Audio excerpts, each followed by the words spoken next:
مقدمة البيان. نقف دقيقة صمت أرواح شهدائنا الأبطال.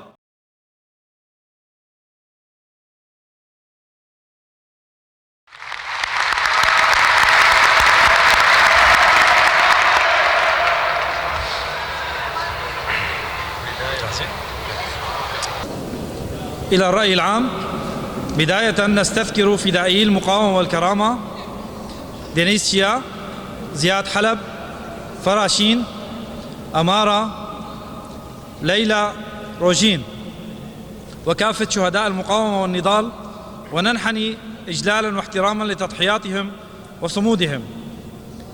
لقد أثبتوا بدمائهم ومقاومتهم من جديد أن الشباب هم القوة المتجددة والروح الحية التي لا تنكسر، والطاقة الدائمة التواقة إلى الحرية حتى في أحلك الظروف. والانتهاك والاضطهاد إنهم عنوان الاستمرار وجذوة التغيير وضمير الشعوب الحي حين يراد لها الصمت. نحن شباب وشابات مقاطعة الجزيرة بجميع مكوناتنا نعلن موقفنا الثابت والواضح اتجاه ما ارتكبته الفصائل المسلحة الموالية لحكومة دمشق والمدعومة من تركيا من جرائم وانتهاكات مروعة بحق المدنيين في حيي الشيخ مقصود والأشرفية بمدينة حلب. إن ما جرى في هذين الحيين من استهداف مباشر للمدنيين وقتل للآمنين وترويع النساء والأطفال وتدمير المنازل والأحياء ليس خطأ عابرا ولا فعلا فرديا، بل سلوك ممنهج يحمل بصمات القتل المنظم ويضع هذه الفصائل ومعها من يمولها ويغطيها سياسيا وعسكريا في خانة منتهكي الإنسانية ومرتكبي الجرائم بحق الشعب السوري. هذه الجرائم تتنافى مع أبسط القيم الأخلاقية والإنسانية ولن تمر دون مساءلة أو ذاكرة. وفي المقابل نؤكد أن قوات سوريا الديمقراطية قسد ليست قوى فئوية أو أحادية، بل قوى جامعة لكل المكونات، عربا وكردا وسريانا وغيرهم، وقد أثبتت في أحلك الظروف أنها الصمام الحقيقي للأمان وخط الدفاع الأخير عن الشعب وحامية المدنيين وصائنة الكرامة الإنسانية في وجه الفوضى والقتل والانتهاك. إن استمرار هذه الجرائم وصمت المجتمع الدولي والأمم المتحدة إزاءها لا يعد حياداً، بل شراكة أخلاقية مع مرتكبيها وتواطؤاً فاضحاً يلطخ المبادئ والقيم التي يدعي العالم الدفاع عنها.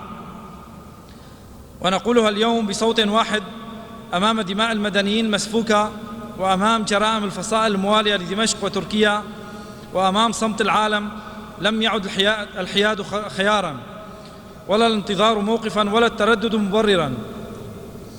إن شباب وشابات مقاطعة الجزيرة عرباً وكرداً وسرياناً يعلنون بوضوح وقوة أن الانحياز لقوات سوريا الديمقراطية ليس خياراً سياسياً فحسب، بل واجباً أخلاقياً وتاريخياً، ومسؤولية تقع على عاتق جيل أدرك أن الدفاع عن الحياة والكرامة هو جوهر النضال الحقيقي، وأن الانضمام إلى صفوفها هو خيار دفاعي ثوري يعبر عن رفض الاستباحة وحماية الكرامة والدفاع عن المدنيين بكل أطياف الشعب.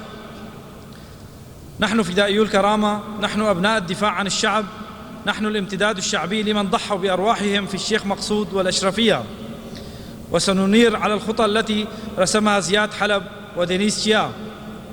نحن جميعا قسد، لا كشعار يرفع، بل كخيار أخلاقي وهوية نضالية وعهد ثابت بأن لا يترك شعبنا وحيدا أمام القتل والانتهاك. ولتعلم الأمم المتحدة والمجتمع الدولي أن الصمت عن هذه الجرائم شراكة فيها، وأن الدماء التي أريقت لن تنسى ولن تمحى من ذاكرة الشعوب. الكرامة لا تساوم، والدم السوري واحد، والشعوب التي تختار الدفاع عن نفسها لا تهزم أبدا. عاشت قسد، كلنا قسد.